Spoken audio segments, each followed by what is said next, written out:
Um, and it's all attached, right? So sorry about that. Anyhow, welcome to Morning Jen. It's so great to see you all. I'm welcoming Candy and I'm welcoming all my moderators here who, let me explain what that is. A moderator on YouTube is someone who has the authority to kind of remove comments if they are entirely off topic into the realm of egregiously offensive. And then moderators are necessary because YouTube, unlike Twitter, is not a Nazi cesspool. And as a result, YouTube will take your channel off the air if it does turn into something that is disgustingly toxic, racist, and all of the other stuff that we don't want here, right? Because this is our space. And we are entitled to curate our space. This isn't a question of freedom of speech because this is not the government. This is our own little private area. It's kind of like if we had a party at my house or a coffee clutch and we were sitting around talking about stuff and some guy comes pounding on the door with his big MAGA t-shirt saying, F Joe Biden. And I said, I'm sorry, I don't know you and I just don't want you in my house. I could ask him to leave and he would not have a cause of action against me. Oh my God, Deborah Kaline. So good to see you. Are you on the Cape or in Massachusetts? Anyway, so guys, let's get going. I want to say we got 3 topics today. First is pushing back against the New York Times idiot who wrote this piece, wrote a column saying joy is not a strategy. That's topic 1. My next topic is to update you on some really interesting legal news involving price gouging. And then after the legal news on price gouging about this case that's about to begin today, I want to also discuss with you poor JD Vance. JD Vance, who is making such a fool of himself that he might be replaced, I think, on the ticket by another set of initials, RFK. But RFK, of course, has his own issues this week, and we'll get to some of those at Crazy Town. But before we get, and also we're going to take a little detour to CNN, who does not know how to vet the people it has on its program who claim to be undecided. Okay, let's start at the top. Joy. Okay, let's do this. I am baffled by this. There's this piece, an article in the op-ed in the New York Times claiming that joy is not a strategy. And here's the thing. An opinion piece is what I say it is, an opinion piece. But you would think that if someone held an opinion, they would do any empirical research whatsoever about whether joy actually works as a strategy. I mean, I could say that ketchup is a vegetable. That might be my opinion. I mean, it was Ronald Reagan's opinion, right? But just because I say ketchup is a vegetable doesn't make it a vegetable.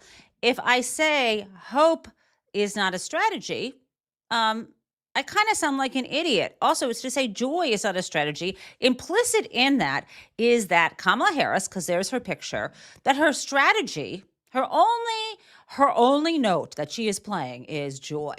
The implication in this headline and in this piece is that she has no policy, that she has no substance, and that this kind of joy will fizzle out and she can't win. Now, okay, let me just tell you a little more, though, about why this is idiotic. First, let's just deal with this. Let's deal with who the messenger is on this. Okay, so this guy, you can see, his name is Patrick Healy, and he's a deputy opinion writer at the Times, so that's a pretty high up status.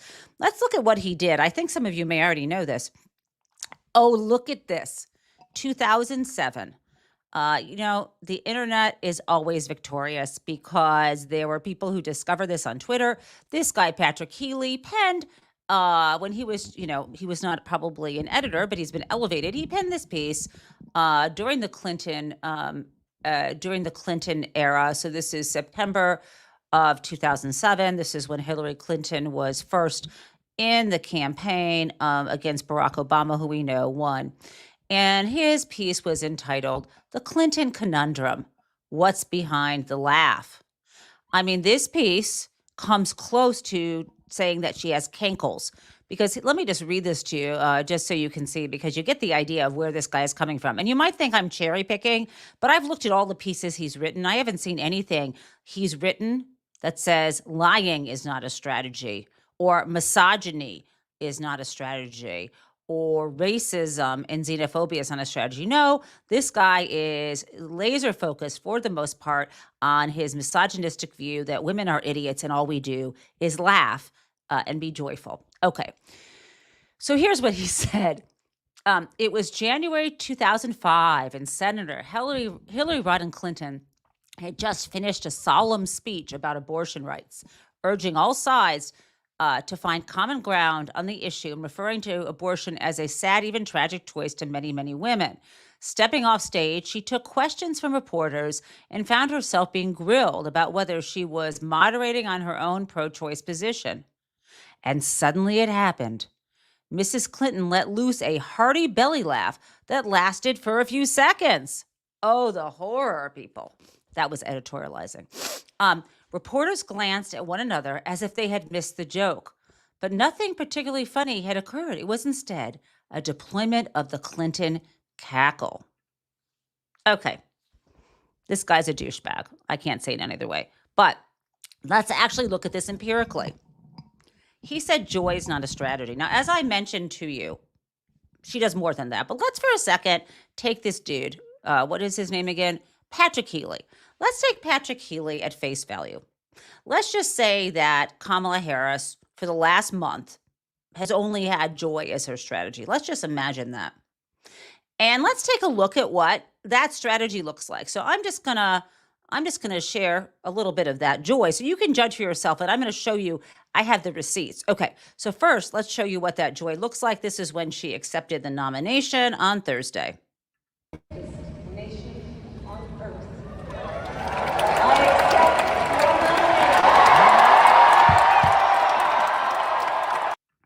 Okay, that's her accepting the nomination. And you know, political expert who I think knows a fuck ton more than Nancy Pelosi about, fuck ton more than Patrick Healey about politics is Nancy Pelosi. And she's told us a successful campaign has to mobilize people.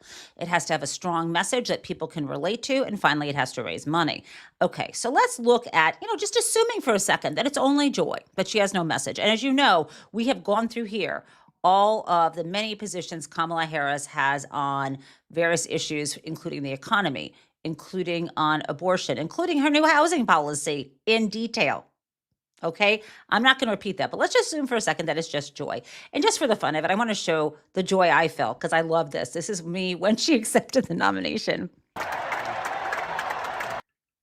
Okay, I'm always going to play that because that was one of the highlights of my entire life. Okay, so that is the joy. Okay, one more little joy. Is joy not a strategy? Let's just look at the joy before we look at its success.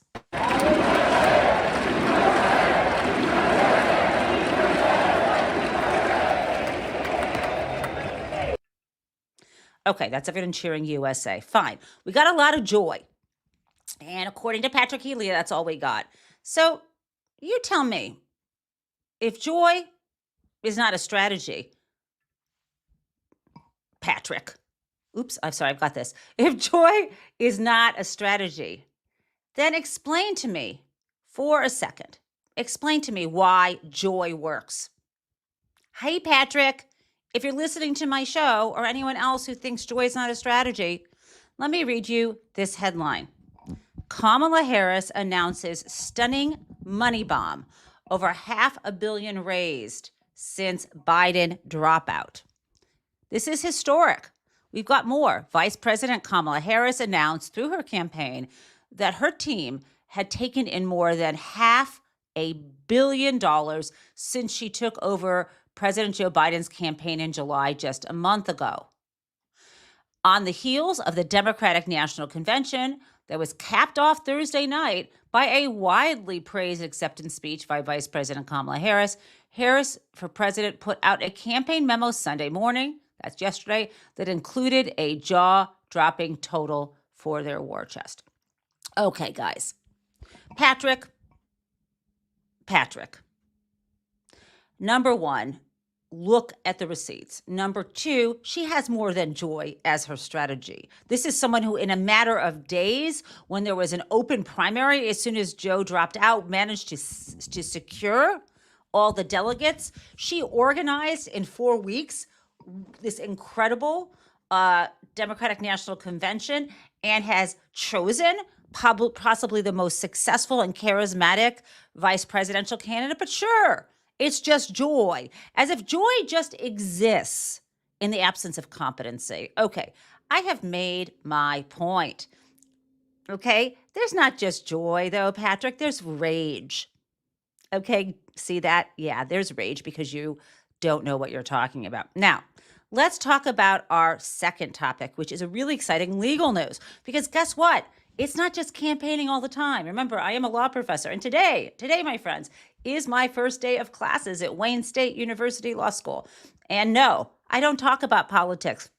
And no, I don't talk about the sort of random legal issues. I actually teach real classes and we stay on topic. So no worries, guys. Okay, so here's the big legal news. And this comes from the fantastic reporter, Matt Stoller, who is an expert on many things, including antitrust law. He wrote a book called Big. Now, here's his headline in his newsletter, and you can subscribe. So his newsletter headline here is Monopoly Roundup, Kroger Albertson trial starts tomorrow. Now, to be clear, this came out yesterday. So today it's not exactly a trial. It's kind of a mini trial. This is about a merger. Kroger, the giant supermarket chain, wants to merge with Albertson and vice versa. And this would make this giant, if they're not already giant supermarket chain.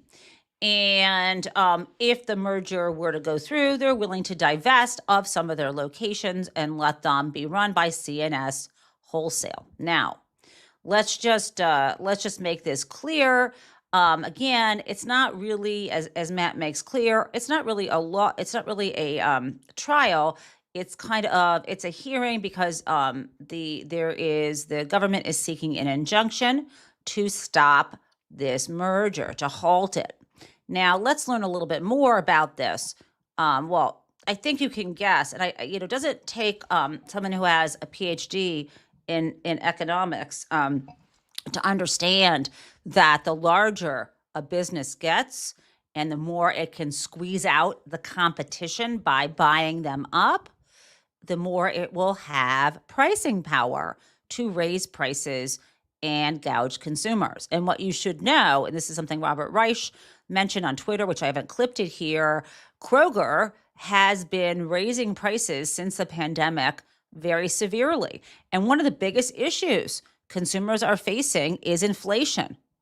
I know when I go to the grocery store, I'm shocked by how much I pay. It's gotten better, but there literally was a period of time, that, first of all, wages have not kept up with inflation over many decades, but the amount of money that all of us were paying for groceries is excessive. Fortunately, wages are to some degree going up, but not everybody can change jobs, like someone like me, to try to get wages so we can actually afford to pay our bills.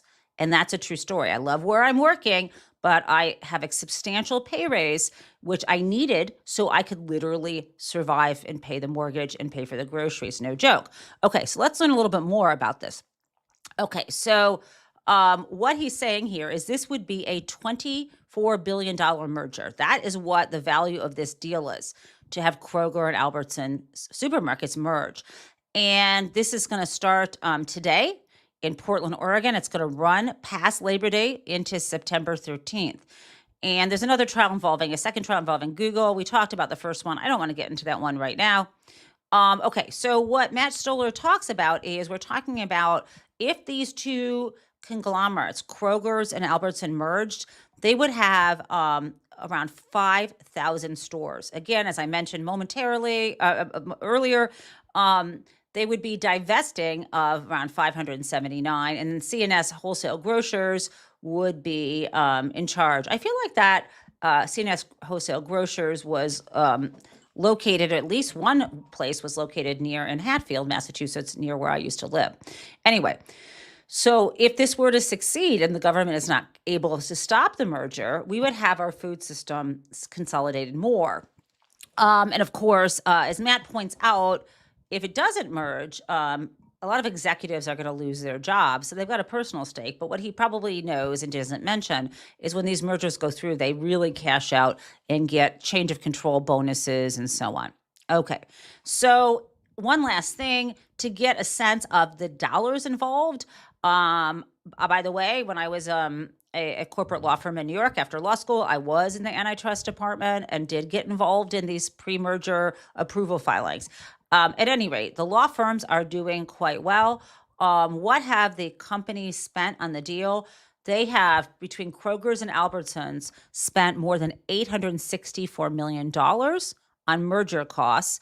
And apparently, it's also legal fees. Now, I would warn him on this as someone who worked for a company that turned out not to be on the up and up. Sometimes companies claim that their costs are merger costs when they're just general operating expenses. No, that's not legal. That is fraudulent, but it's a way to make themselves look more profitable. I would look out for that later as this plays out. Okay, so that's the legal news. So I got you that joy is indeed a strategy, but it's not the only strategy. Secondly, I've got you some legal news. And now, guys, I need to talk about poor JD Vance. JD Vance, out of the gate, has been a disaster because misogyny is not a strategy, right? It isn't. And being awkward and craven and doing and prostrating yourself before a sexist, know nothing, racist, narcissist never gets far. As Rick Wilson says, everything Trump touches dies, and that may be JD Vance's career. Now, I'm not saying, as the expression goes, dollars to donuts, that Donald Trump is going to kick him off the ticket. But when you talk about dollars and donuts, I have a few things to say about JD Vance. Now, let's start with the dollars. As you know, Donald Trump has a stupid idea to replace our income tax with tariffs. And this would crush the middle class. We had a whole history of doing the opposite. The reason why we even got the 16th Amendment to the U.S. Constitution and decided to replace our system of taxation that mostly involved tariffs and excise taxes. Like, you know how some people pay an excise tax every year on owning a car? Well, excise taxes can be put on all manner of transactions at the federal level and obviously the state. But the federal government largely paid for its existence with tariffs on goods as well as excise taxes. And the tariffs are charged to the importers, and the importers would pass the cost along to consumers. And let's be clear, what that also meant is U.S.-based manufacturers could raise their prices too. And this was fought out in the early 20th century, just so you know. And so JD Vance was put on the spot and asked about this. And he lies about the data and defends Donald Trump. Let's take a listen, and we'll talk on the other side.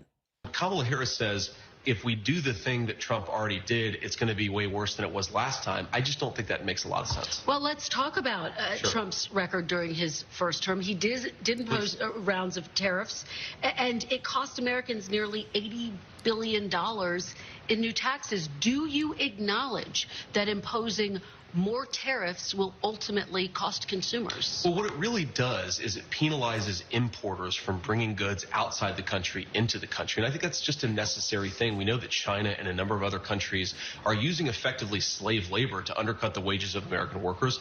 Donald Trump thinks that has to stop. And again, what Kamala Harris is saying, Kristen, is that if you do this, you're somehow going to cause skyrocketing inflation.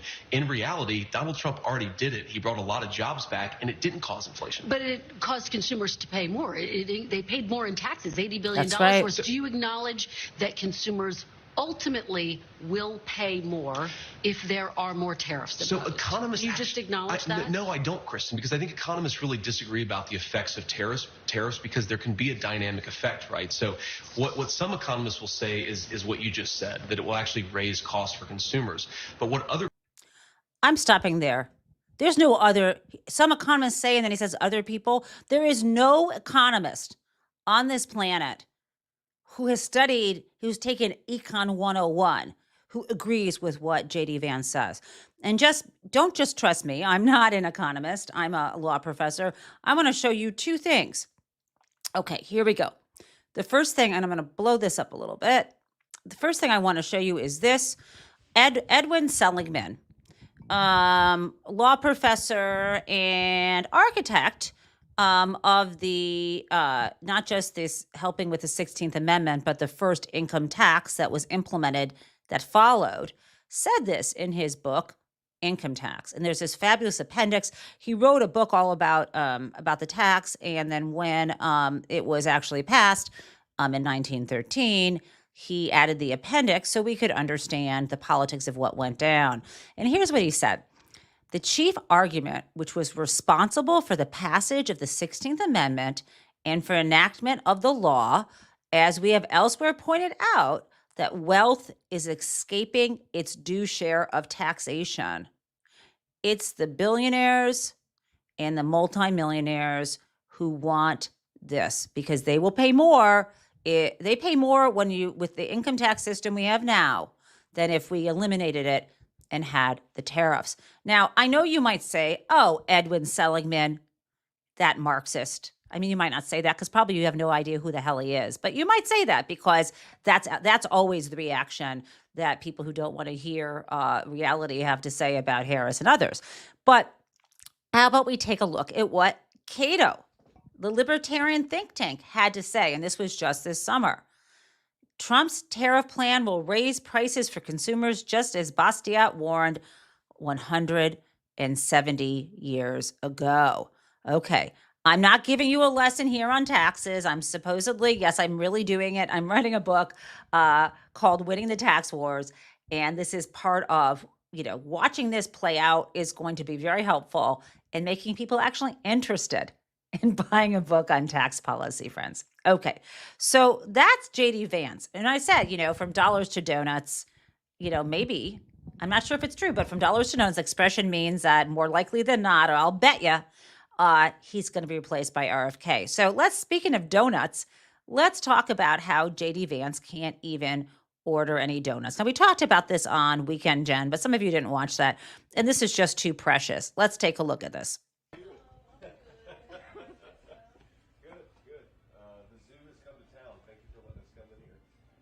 Can you hear this? I hope so. Looks like is everybody else in here? All right, well, it's you. Okay. So we are, let's see, we're going to get, how many people, Nick, how many donuts do we get? I would get a couple dozen, sir. A couple dozen? Okay. I'm sorry, man? Okay, yeah. She doesn't want to be on film, guys, so just cut her out of anything. Oh, cut her out of anything? But she's still on film, JD. Vice President, let's see. Okay. We're going to do 2 dozen. Okay. Yep. And just a, random assortment of stuff here. How long are you working? I've been here since the beginning of July Okay. of this year. Okay, good. How about you, sir? Almost 2 years. Okay, good. How long is it? Everything. Just everything, yeah. I mean, a lot of glazed here, some sprinkle stuff. He is so some awkward. cinnamon rolls, just whatever makes There's sense. so much. Okay, that's the Yeah, part. you don't I'm wanna sorry, I have talked them. over that. That's the part I love. Wait. Whatever makes sense. Yeah, Whatever makes sense. I can't get over that. Who first of all goes in, doesn't know how many donuts he's going to order, maybe because his staff is thinking of how many people might want to eat donuts on their team. Who goes in and looks at the donuts, randomly makes small talk and just says this and that and whatever makes sense. I mean, as I have said before, donuts never make sense. Donuts are pure glee. Donuts are joy. Donuts are like sugary fried sweetness.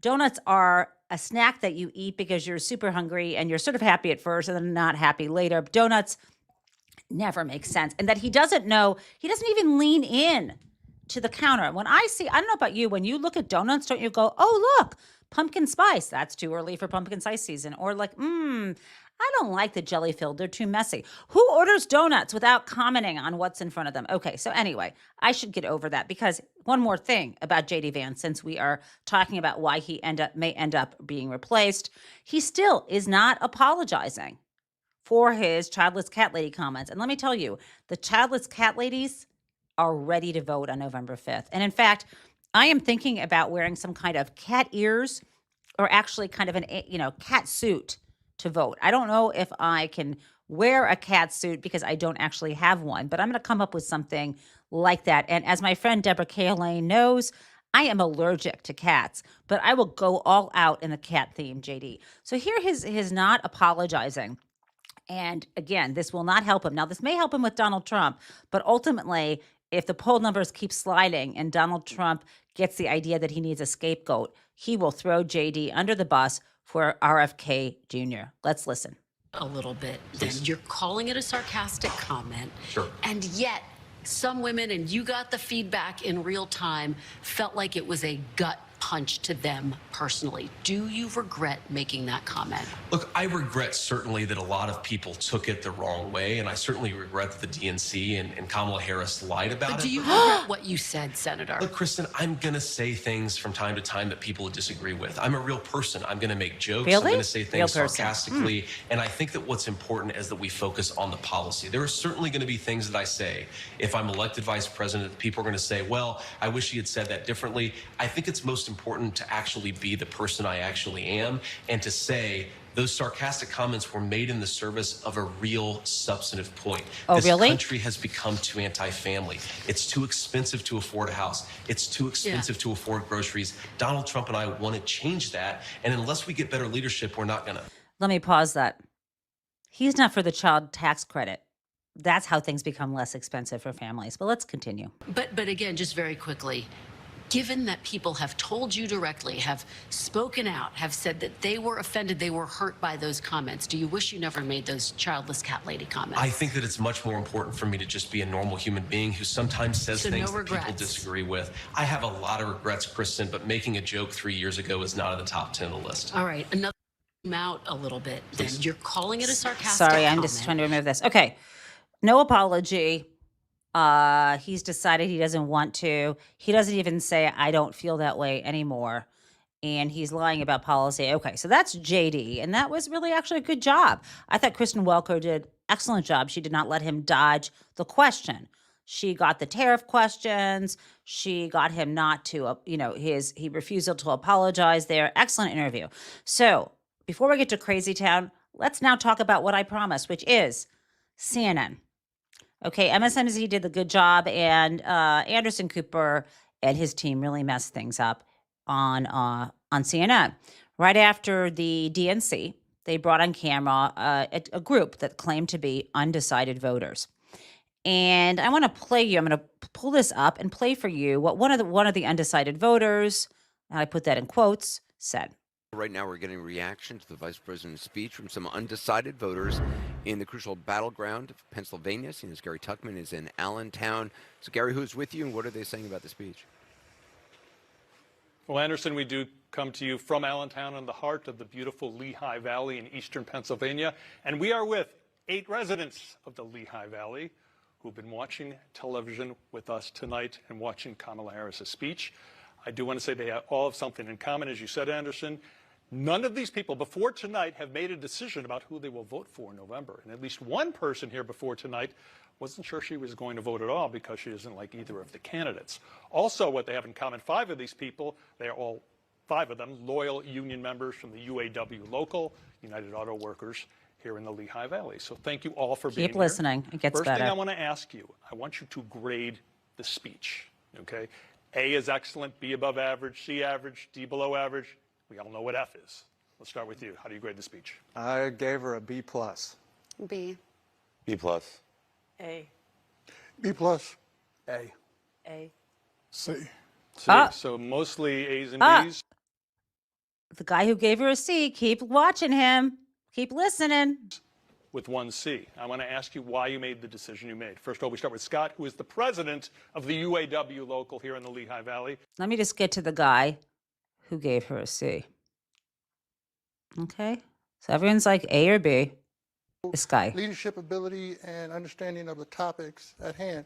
But again, she didn't go in depth. I did like what she said about what she's going to try to do for the middle class, about a tax break for us, which will be very nice, but still a little bit more information on some of the things that she's planning on doing. Sean, also with the UAW, the great. Okay, let's get to the end. I'm sorry, this is the guy. You're in real estate. You're a nice guy too, like everyone in this panel, and you gave the. You're in real estate. You're a nice Okay. guy too, like everyone in this panel, and you gave. So everyone's like, they like hearing it. She Now, this wasn't guy. clear enough on the policies. She did speak a lot of her personal history, which was great, but I still don't feel like she's ready. That guy claims he's undecided. Friends. Someone decided to look through all these folks' social media. Everyone gave her an A or a B. Everyone, as you saw, said they like what they heard. Maybe they wanted some more specifics. He would not vote for her, he said. Everyone else, I believe, said that they would. I can get to, let me just get to the end of that to be sure. Not voting. So probably you don't like either of them. Nope. Okay, so someone's not voting. She's really seemed presidential. She seemed. Let me get to middle this class. guy. Hold on. There we go. Let's get to him again. What about tonight made you decide you were going to vote for Trump? Her speech was great. I like how she went into personal history again. Oh, we got this again. Yep. It was just not moving for me. But it made you think that Trump's a better candidate than her. Okay. This guy is a longtime ride or die Trumper. It's clear on his social media. I don't know why CNN did not vet them before they put them in a room. It's not like he was hiding who he was. He lied about being undecided, and I'm waiting for Anderson Cooper or CNN to issue an apology and talk about what they're going to do to stop misleading the public. And I will point out to you that it is often the corporate media, including recently the New York Times, who criticize the so-called influencers or creators who were at the DNC, claiming that they have no ethical standards and they're just there to push a product, and their product is Kamala Harris. Now, I'm not one of the creators, but I did have friends who had access to those creators' lounges, and I spoke with them. And these folks are who they are, and they're not lying about the candidates they support, or, at least I have not seen them do what CNN does with the reach that CNN has here. So I find that awful and terrible. And I want you to know that you should take with a grain of salt someone who claims that they are undecided and still either voting for Donald Trump or now voting for Harris. Who knows if they were actually undecided? Okay, guys, it is now time for my favorite part of the show, Crazy Town.